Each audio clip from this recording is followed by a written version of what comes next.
I want to take advantage of such knowledge of the witnesses and ask you about a specific issue that I have in my constituency in Redhill. So there is an estate called Park 25 that has a biomass boiler heating system, and it's used to support all of the apartments on the estate, so a lot of residences. It was put in place in 2007, 2008, so I think it was one of the early ones, and I'm sure you can probably predict what I'm about to say. What residents are finding is that it's been very inefficient, and they're now in a situation where I think the company that used to make the parts has gone, and they're having to import them from Germany. So the repairs to the system are very expensive. They're continually having to repair the system, and to be entirely frank, it's actually making their lives a misery. So their service charges are excessively high as a result, in part, of these energy costs, and it's making it difficult to sell the flats. So my ask today really is, what advice can you give me, my residents, and the management company in terms of how we address this? Because I think it's fair to say it was really well intended when it was made a planning condition to put in place the biomass, but what would have actually been better for all of them is if they'd been put on the gas system, being quite honest, because I think this has become a bit of a nightmare.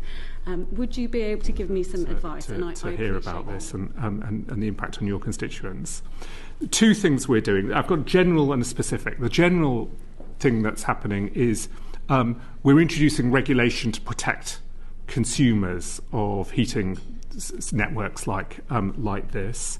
Regulations are currently before Parliament, but from January 2026, Ofgem will have regulatory powers in this space, including fair pricing powers. I think there will also, our intention is that there will be increased powers to support vulnerable consumers. I know Ofgem won't yet be able to look at this. They don't have the powers at the moment, but that's something that we are doing, but that will take time.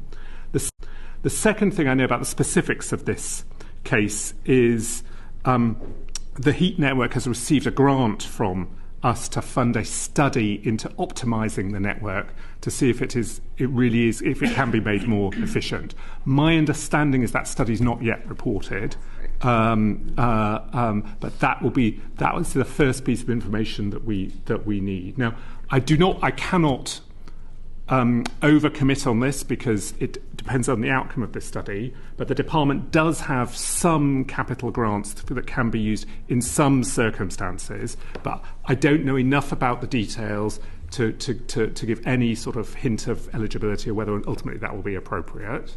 But the thing that's important is the outcome of this study that's underway at the moment. Thank you so much. That's really helpful. So I will follow up and write to you once the study has been conducted. But thank you for that answer. I appreciate it. Thank you, Rebecca. Your constituents have got an instant answer.